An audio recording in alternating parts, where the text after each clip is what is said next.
কলকাতা থেকে বহু দূরে শহরের হট্টগোল পেরিয়ে যতদূর চোখ যায় ছড়িয়ে আছে অসংখ্য ছোট ছোট গ্রাম। এগুলোর মাঝে প্রায় গ্রামের নামই সাধারণ মানুষের অজানা। এমনই এক গ্রাম হলো ধুবুলিয়া। কলকাতা থেকে প্রায় 160 মাইল দূরে অবস্থিত এক নিভৃত সুন্দর গ্রাম। গ্রামটার পরিবেশ অপূর্ব শান্তিময়। মানুষজন পরস্পরের সঙ্গে মিলেমিশে থাকে, যেন একটা বড় পরিবার। তবে আজ সকাল থেকেই ধুবুলিয়া গ্রামে নেমেছিল মুষলধারে বৃষ্টি। সারাদিনের টানা বৃষ্টিতে একদম জলমগ্ন হয়ে পড়েছিল রাস্তাঘাট, পুকুর পাড়। অবশ্য বিকেল নামতে বৃষ্টির বেগ অনেকটাই কমে এসেছিল, কিন্তু চারিদিক এখনো ভিজে ও কাদা কাদা। এই গ্রামে একজন গণ্যমান্য ব্যক্তি আছেন, রতন খুঁড়ো। সবার শ্রদ্ধেয় মানুষ তিনি, কিন্তু গত 1 সপ্তাহ ধরে ভীষণ অসুস্থ। গ্রামের মানুষ প্রতিদিনই খবর নিতে যায় তার বাড়িতে। সকলের একটাই প্রশ্ন, রতন খুঁড়ো কি আর সেরে উঠবেন, নাকি অসুস্থতাই তার জীবনের শেষ অধ্যায় হয়ে উঠবে? কি রে, হঠাৎ এখানে ডাকলি যে? কোনো ঝামেলা হয়েছে নাকি রে? হ্যাঁ রে, একটু ঝামেলায় পড়েছি বুঝলি। গত শনিবার হাটে গিয়েছিলাম, তারপর ফেরার পথে রমেশ কাকার কাছ থেকে ওই 2 পেটি ডিম নিয়েছিলাম। কিন্তু এই সপ্তাহ তো একেবারে কাজকর্ম পুরোপুরি বন্ধ হয়ে গেছে, তাই আর কি ওই টাকা পয়সাগুলো দিতে পারিনি। আরে এইটুকু কথা বলতে এত ভাবছিস কেন রে? মনে আছে আমি যখন বিপদে পড়েছিলাম, তুই গিয়ে রতন খুড়োর কাছ থেকে আমার জন্য টাকাটা জোগাড় করে দিয়েছিলি। তুই না থাকলে যে সেদিন সত্যি জানি না কি হতো। আচ্ছা এখন বল, কত টাকা দরকার তোর? ওই ওই 400 টাকার মতো হলেই হবে। তুই চিন্তা করিস না, আমি তোকে সামনের সপ্তাহের মধ্যেই দিয়ে দেবো। আহা, কি এসব বলছিস? তোকে কি আমি ধার দিচ্ছি নাকি? তুই আমার ভাইয়ের মতো, তোকে আর টাকাটা দিতে হবে না। হ্যাঁ, আরে অনেক বড় উপকার করলি রে ভাই। তুই না থাকলে আমাকে মনে হয় আজ না খেয়েই মরতে হতো। এদিকে যে আবার টাকার জন্য রতন খুড়োর কাছেও যেতে পারছি না। তা বেশ ভালো কথা মনে করিয়ে দিলি। শুনলাম রতন খুড়োর নাকি অসুস্থতার জন্য একেবারে তার মুখের জবান পর্যন্ত বন্ধ হয়ে গিয়েছে। হ্যাঁ, কিন্তু তুই কি করে জানলি? তুই তো আজই শহর থেকে ফিরলি, তাই না? আরে সকালেই তো ফিরলাম, কিন্তু আসার সময় রাস্তায় রামু কাকার সঙ্গে দেখা হয়ে গিয়েছিল। তারপর উনি এসব বলল আর কি। ও আচ্ছা আচ্ছা। কিন্তু কি যে হবে, রতন খুড়োকে নিয়ে গ্রামের সবাই খুব চিন্তায় আছে। ইতিমধ্যে বেশ কিছুক্ষণ পেরিয়ে আকাশে এখন নেমেছে সন্ধ্যের অন্ধকার। এমনই সময় সুমিত, বিজয় সহ গ্রামের মোড়ল মশাইও আড্ডায় মেতেছেন দেবু কাকার চায়ের দোকানে। তবে এটি আজ আর নতুন কিছু না, এ যেন তাদের জীবনের প্রতিদিনের একটি অংশ। বড় দুশ্চিন্তায় আছি। গ্রামের মোড়ল হয়েও একজন ভালো মানুষকে কোনো সাহায্য করতে পারছি না। আহা মোড়ল মশাই, আপনি কি কম চেষ্টা করেছেন বলুন তো? আর তারপরে যদি ডাক্তার খুঁড়োর কোনো রোগ ধরতে না পারে, তাহলে এতে আপনার কি করার আছে বলুন? শুধু শুধু নিজেকে কেন দোষ দিচ্ছেন? দোষ না রে বিজয়, সকালে গিয়েছিলাম খুড়োকে দেখতে। তার যে এমন অবস্থা হয়েছে সেটা আমি চোখে দেখে আর সহ্য করতে পারছি না। আমিও তো দুপুরের পরে দোকান বন্ধ করে খুড়োর বাড়িতে গিয়েছিলাম। বাড়িতে গিয়ে দেখি বেচারা রাম খুড়োর পাশে চুপচাপ বসে আছে। দৃশ্যটা দেখে ভেতরটা কেমন যেন ছ্যাদ করে উঠল। রতন খুঁড়ো ছিলেন এই গ্রামেরই একজন অত্যন্ত সদয় ও ভদ্র মানুষ। তার ছিল বিশাল সম্পত্তি, কিন্তু সেই সম্পত্তি ভোগ করার মতো তার কোনো আত্মীয় স্বজন ছিল না। একমাত্র ছেলে রাম ছিল প্রতিবন্ধী, মাথায় বুদ্ধি কম আর কথা বলতে পারত না। কয়েক বছর আগে রতন খুঁড়োর স্ত্রী এক দুর্ঘটনায় মারা গিয়েছিলেন। তারপর থেকে রতন খুঁড়ো ধুবুলিয়া গ্রামের মানুষদেরই নিজের পরিবার মনে করতেন। বিপদে আপদে টাকা পয়সা সবকিছু দিয়ে পাশে থাকতেন তিনি। কিন্তু আজ সেই রতন খুঁড়ো সম্পূর্ণ শয্যাশায়ী। রোগের সঠিক কারণ জানতে পারছেন না ডাক্তারও। এই অবস্থায় দুশ্চিন্তায় পড়ে গিয়েছিল পুরো গ্রাম। আরে দেবু কাকা, ওসব অশুভ কথা মুখে এনো না গো। খুড়োর কিছুই হবে না, দেখো একদম ঠিক হয়ে যাবে উনি। ভগবান, তাই যেন হয়। আচ্ছা মোড়ল মশাই, শুনলাম খুড়ো অসুস্থ হয়ে যাওয়ার পর নাকি আপনি ওনার জমিগুলো দেখতে গিয়েছিলেন, আর জমিগুলোর ফসল তোলার কাজও নাকি আপনি সামলাচ্ছেন। বিজয়, কেমন প্রশ্ন করছিস? গ্রামের মোড়ল উনি। সুমিত, ও তো খারাপ কিছু বলেনি, ওকে বলতে দে। হ্যাঁ বাবা বিজয়, কি বলছিলে যেন তুমি? না মোড়ল মশাই, ও কথা থাক, এমনি বলে ফেলেছি। সুমিতের সতর্কতার জন্য বিজয়ের করা প্রশ্নটি এখানে স্থির হয়ে গেল। এদিকে আকাশের অবস্থাও খুব একটা ভালো নয়। পুরো আকাশ জুড়ে দিয়েছিল ঘন কালো মেঘ। ও মোড়ল মশাই, আরে দেখুন আকাশে যে ঘন কালো মেঘ দিয়েছে, আর যে কোনো মুহূর্তে বৃষ্টি নামতে পারে। হ্যাঁ তাই তো দেখছি। তা তুমি কি এখন দোকান বন্ধ করবে? মোড়ল মশাই, বৃষ্টি এলে যে আর দোকান বন্ধ করে বাড়ি ফিরতে পারবো না। তা অবশ্য ঠিক। চলো তবে সকলেই বাড়ির দিকে রওনা দিই। বিকেলে সূর্য পশ্চিম আকাশে ডুবতে চলেছিল প্রায়। এমন সময় তিনজন দিনমজুর সুভাষ, বিমল আর দেবেশ সারাদিনের ধান কাটা শেষ করে ধান ক্ষেতের মাঝে দাঁড়িয়ে গল্প জুড়েছিল নিজেদের মধ্যে। আজকের মতো সব কাজ হলো, নয়তো মোড়ল মশাইয়ের যে রাগ ছিল আমাদের ওপর। একদম যা বলেছ গো বিমলদা। আরে তোমরা তো ভয় পাচ্ছ কেন? এই জমিটা তো মোড়ল মশাই নিজের নয়। রতন খুড়ো অসুস্থ বলেই আপাতত জমিটার দেখভাল মোড়ল মশাই নিজের দায়িত্বেই নিয়েছেন। আরে জমিটা মোড়ল মশাইয়ের হোক বা রতন খুড়োর, ওসব ভেবে কি লাভ? আমরা হলাম দিনমজুর, বর্তমানে এই জমির কাজ করছি মোড়ল মশাইয়ের অধীনে। সময় মতো কাজটা শেষ করতে না পারলে উনি কিন্তু কাউকে রেহাই দেবেন না। এ কথা তো কালই সকলকে বলে দিয়েছেন। অবশ্য ঠিকই বলেছ বিমলদা, কিন্তু রতন খুড়ো মনে হয় আর বাঁচবে না। তার শরীরের অবস্থা যে এত খারাপ, কি আর বলবো। হ্যাঁ গো দাদা, আমিও তো তাই শুনলাম। বেচারা নাকি অনেকবার কথা বলবার চেষ্টা করেছেন, কিন্তু কিছুতেই মুখ দিয়ে কোনো কিছু বলতে পারছেন না। ভগবান, এমন রোগ তুমি কখনো কাউকে দিও না। তাদের মাঝে কথা চলছিল, এমন সময় খুব ঘাবড়ানো অবস্থায় শ্যামল তাদের সামনে এসে দাঁড়ালে। যেন কিছু একটা সংবাদ নিয়ে এসেছিল সে। কি রে শ্যামল, কি হয়েছে? তুই এমন করে ঘাবড়ে যাচ্ছিস কেন? বিমলের কথা শুনে শ্যামল কোনো উত্তর দিল না, কারণ সে এতটাই ঘাবড়ে গিয়েছিল যে তার মুখ থেকে আর কোনো কথাই বেরিয়ে আসছিল না। আগে একটু শান্ত হ, তারপর খুলে বলতো কি হয়েছে। অনর্থ হয়ে গেছে সুভাষদা, রতন খুড়ো আর নেই। একটু আগেই তার শেষ নিঃশ্বাসটুকু চলে গিয়েছে। হায় ভগবান, এই কি অনর্থ হলো! শেষমেশ মানুষটা এইভাবে চলে গেল। এখন আনুমানিক রাত 8টা। মোড়ল মশাইয়ের বাড়ির উঠানে জমায়েত হয়েছিল কিছু গ্রামবাসী রতন খুড়োর শেষকৃত্য সেরে।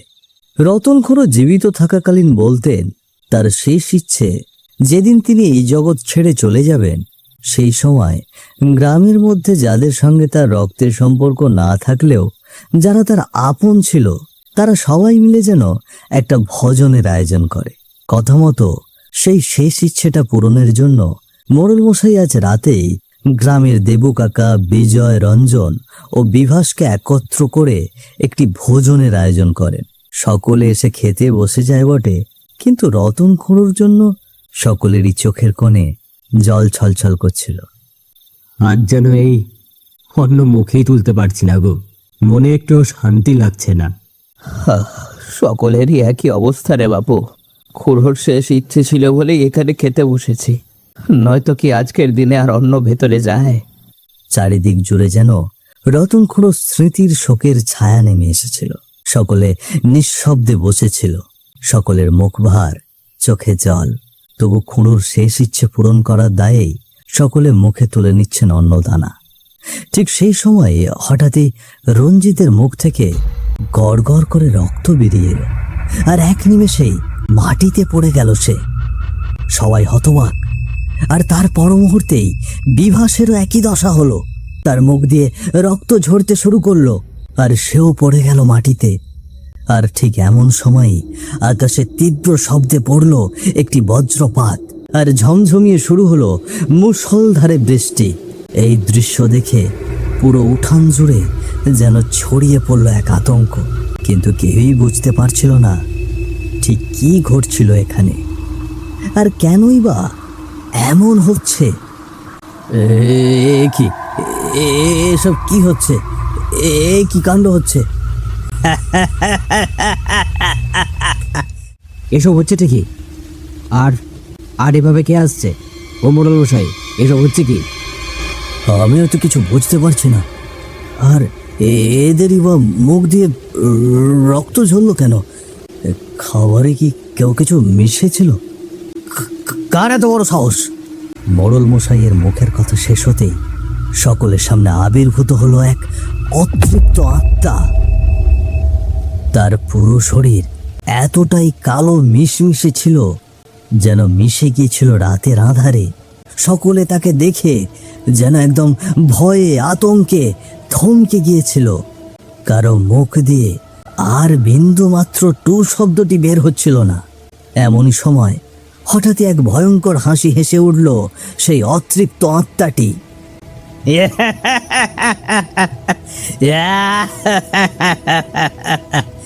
কে রে মরল, চুপ মেরে গেলি কেন রে? কথা বল, বল না। জানতে চাস না কার এত বড় সাহস হলো? এসব কি হচ্ছে? ওরে বাবা, ওরে বাবা, তুমি কে? ওরে বাবা, আমি কে জিজ্ঞাসা করছিস? আমি তোর রতন খুঁড়ো রে। চিনতে পারছিস আমায়? রতন খুড়ো? কিন্তু এ কিভাবে সম্ভব? কি বলছো তুমি? হতে পারে না। বিজয় বাবু, তাড়াতাড়ি কোনো তান্ত্রিককে ডাক। কোনো অশুভ আত্মা, একে তাড়াতে হবে। এই অশুভ আত্মা আমাদের রঞ্জিত আর বিভাসের প্রাণ কেড়ে নিয়েছে। একদম চুপ শয়তান মোড়ল, তোর জন্য আজ আমার এই অবস্থা, শুধু তোর জন্য। রতন খুড়ো, তুমি কি সত্যি রতন খুড়ো?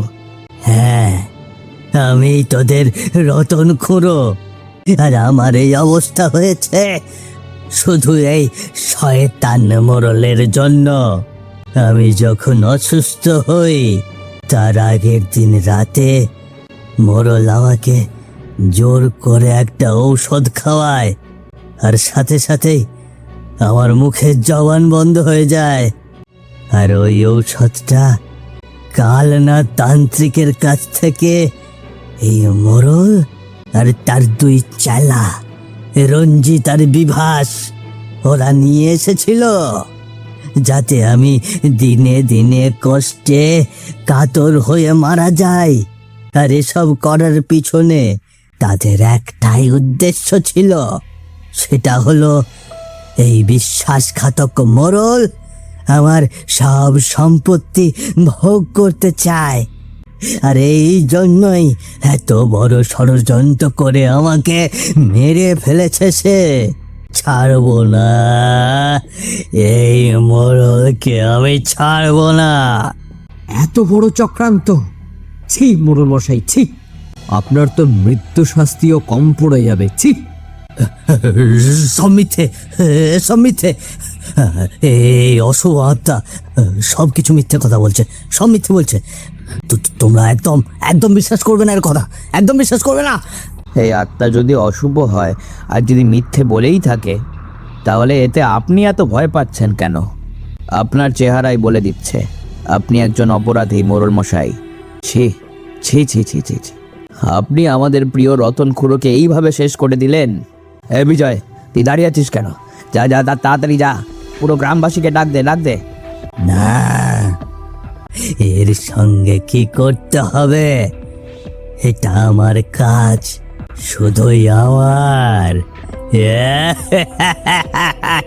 না না না না, ছেড়ে দাও, ছেড়ে দাও আমায়। আমি ভীষণ লোভে পড়ে এমন কাজ করে ফেলেছি, কথা দিচ্ছি আর এমন কাজ কখনো করব না, আর কখনো করবো না এমন কাজ।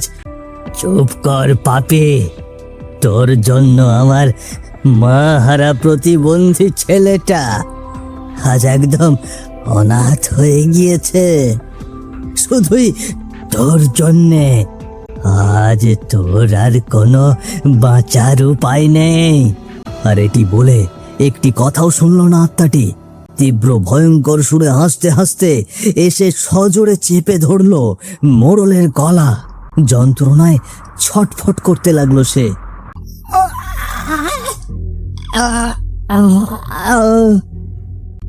কিছুক্ষণ পরেই তার পুরো শরীর নিস্তেজ হয়ে পড়ে গেল মাটিতে।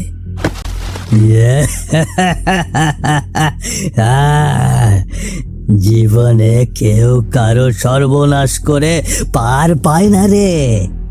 আমার তো জীবনে কিছুই ছিল না, একটা নিরীহ অক্ষম ছেলেটা। আরে গ্রামের মানুষগুলোই ছিল আমার আপনজন, কিন্তু ওই মোড়লের লোভের আগুনে সব পুড়িয়ে ছাই করে দিল। আজ ওরও নিঃশ্বাস থেমে গিয়েছে চিরতরে। লোভে পাপ, পাপে যে মৃত্যু। আর তারপরে সেই আত্মাটি দেবু কাকা ও বিজয়ের সামনে থেকে ধীরে ধীরে হাওয়ায় মিশে যেতে লাগলো। এটি দেখে যেন দেবু কাকা ও বিজয় আরো ভেঙে পড়ল। তাদের প্রাণের রতন খুঁড়ো তাদের জগতের লোক নয়, সে এখন অন্য জগতের নতুন অতিথি। যেও না গো খুড়ো, যেও না। তোমাকে ছাড়া যে এই গ্রাম একদম অসহায়, একদম অসহায় গো খুড়ো, একদম অসহায়। দেবু কাকা ও বিজয়ের চোখ টলমল করছিল, কিন্তু এটাই তো নির্মম সত্য। রতন খুঁড়ো আর ফিরে আসবে না। সে পাড়ি দিয়েছে চিরকালের পথে, হয়তো মুক্তি পেয়েছে তার আপন স্বর্গে। পাপকে কোনোদিনই চেপে রাখা যায় না। মাটি চাপা দিলেও একদিন না একদিন সে ফিরে আসেই। আর আজ সেই পাপই যেন মোড়লের শেষ নিঃশ্বাসটা কেড়ে নিল।